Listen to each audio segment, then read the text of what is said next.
This is CNN Breaking News. Suara Metro Indonesia, Biro Semarang. Baik pemirsa Metro Siang, kita masih di Hotel Bananaran. Kepingin bincang-bincang sama Bu Chandra ya. Selamat siang Bu. Selamat siang Bapak. Bu, tadi bagus itu di dalam pengarahannya itu tentang bagaimana anak yang gampang tersinggung, kemudian mudah marah. Jadi memang untuk menghadapi anak yang sangat mudah marah atau mudah tersinggung, ini memang sudah dari orang tua ini memang sudah harus melakukan suatu kerjasama dengan anak gitu. Jadi ketika anak itu marah, apakah ada yang memang dia ini menginginkan sesuatu tapi orang tua itu tidak memberikan gitu ya.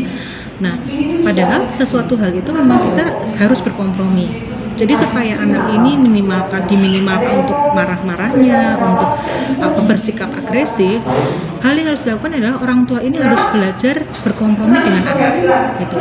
Jadi anak ini pun juga harus tahu bahwa tidak semua hal yang dia inginkan ini bisa tercapai, ataupun kalau dia mau mendapatkan sesuatu hal itu memang harus dengan melakukan tanggung jawabnya dulu gitu, baru kemudian mendapatkan haknya. Misalkan contohnya seperti itu. Nah, kompromi ini dan juga mengelola emosi ini tuh akan berguna sekali untuk anak sampai dengan dia dewasa sampai ke depannya. Karena yang namanya segala sesuatu hal di dunia ini kan harus berkompromi gitu. Kita harus bisa kompromi dengan segala sesuatu walaupun sesuatu itu kurang membuat kita senang gitu kan. Jadi berkompromi itu misalkan dalam hal ketika ada anak bermain gadget ya, main game terus-terusan, kemudian padahal waktunya dia itu sudah harus belajar mengerjakan tugas-tugas sekolahnya. Nah, apa yang harus orang tua lakukan? Contohnya seperti itu. Contohnya adalah orang tua juga menggunakan kata tidak gitu. Jangan langsung kamu jangan ini, kamu tidak boleh ini. Coba barangkali bisa dikompromikan dengan boleh mainan HP, tapi hari ini kan sudah perjanjian main HP-nya cuma sampai misalkan jam 5:30 sore gitu ya, sampai jam 5:30 sore.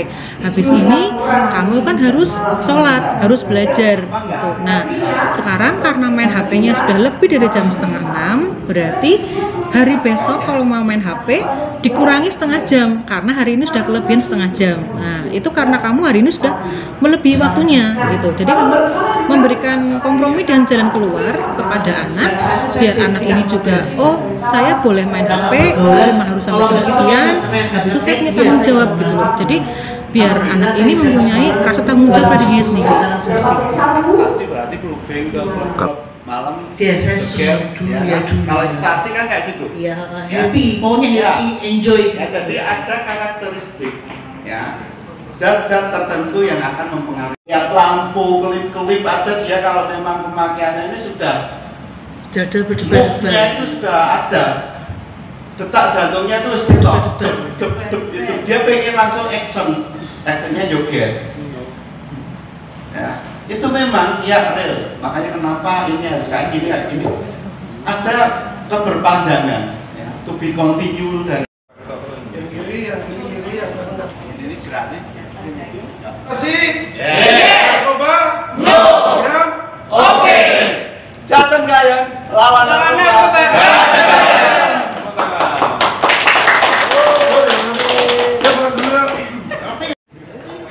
Tetap semangat. Anak yang depresi atau anak yang suka murung gitu Bu. Pengalaman panjenengan gimana Bu? Jadi seseorang depresi, seseorang murung itu kan pasti juga ada asal muasalnya ya Pak. Nah ini makanya kalau untuk mencegah seseorang supaya tidak depresi, supaya tidak murung, nah itu tuh sebetulnya harus kita cegah dari awal gitu. Misalkan cegah dari awal, kita kan ada yang namanya program ketahanan diri gitu ya di BNN itu. Ketahanan diri itu adalah supaya membuat seorang anak ini dia itu bisa mengungkapkan apa yang dia rasakan, bisa berkomunikasi secara asertif gitu. gitu. Kemudian dia juga mempunyai kemampuan untuk mengontrol emosinya, perilakunya dia, ataupun pikirannya dia ketika ada suatu masalah berat yang menerpa dia.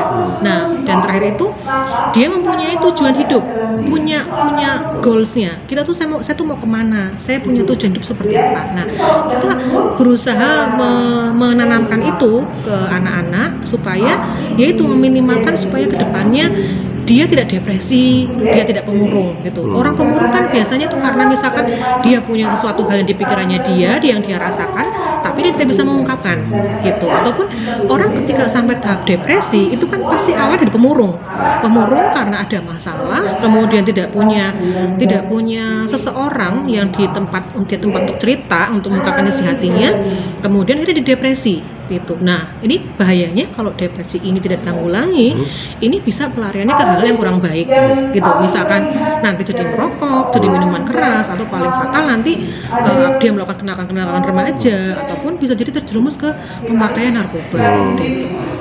Bisa gila nggak Bi? Kalau diterus-terusin?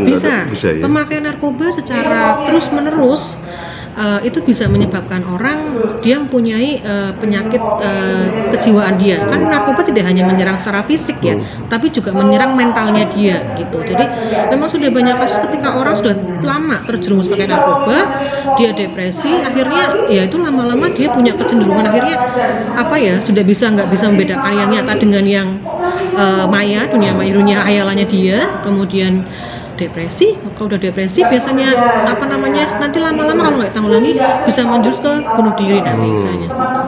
Baik Bu, terima kasih Bu, selamat bertugas, salam sehat selalu. Salam sehat selalu. Baik pemirsa Metro Siang, kita sudahi, kita akan ikuti acara selanjutnya. Pemirsa, kita masih di Hotel Pandanaran nih bersama Pak Ketua. Selamat siang Pak Ketua. Selamat siang Bapak. Pak, dengan adanya acara ini kan bagus sekali nih Pak untuk di masyarakat Pak. Mungkin punya himbauan-himbauan untuk masyarakat di luaran Pak. Jadi gini, dengan acara TOT ini, seminar kali ini yang diisi dengan dilanjutkan dengan TOT, kami sangat berterima kasih peserta antusias dari BNN juga sangat respons sekali dengan adanya TOT. Mungkin ini salah satu organisasi kemasyarakatan atau yayasan satu-satunya yang melakukan seminar dan TOT. Harapannya dari saya pribadi, teman-teman peserta nanti bisa mengajak masyarakat di sekitarnya bisa untuk bergabung kepada organisasi sebagai penggiat narkoba. Masih di Pandanaran, kita akan bincang-bincang dengan Bu Sekretaris ya. Selamat siang Bu. Selamat siang Pak. Bu, kalau di luar sana ada yang mau gabung ke Gram ya Bu ya? Iya. Gimana caranya Bu? Tinggal nanti kontak saya juga bisa, ke Pak Ketua bisa, atau mungkin ke sekretariat di Jalan Mendut ya Pak. Itu Mendut berapa Pak? Mendut Utara 4 nomor 26. Oh baik, Itu nanti di sana ada daftar untuk kesediaan menjadi anggota ataupun menjadi pengurus. Jadi masuk menjadi seorang pengurus pun itu juga ada seleksinya dari Pak Ketua sendiri, ada motivasi dan lain sebagainya. Dan saya juga terima kasih kepada Suara Metro Indonesia, terutama kepada Mas Untung Teguh yang sudah banyak membantu kami dalam kegiatan seminar anti narkotika di PC Gram Kota Semarang. Semoga untuk kedepannya nanti kita masih bisa bekerja sama dengan Suara Metro Indonesia. Terima kasih. Baik Bu, terima kasih. Terima kasih Pak. Selamat bertugas. Tolak narkoba atau sekarang perang dengan narkoba ini Pak? Perangi dengan narkoba.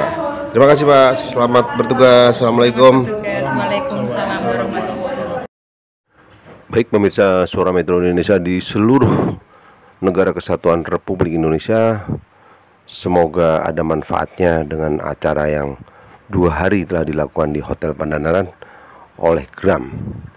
Jadi di luar sana mungkin ingin bergabung, silahkan ketemu dengan sekretariat yang ada di Kota Semarang atau di kota-kota lain mungkin.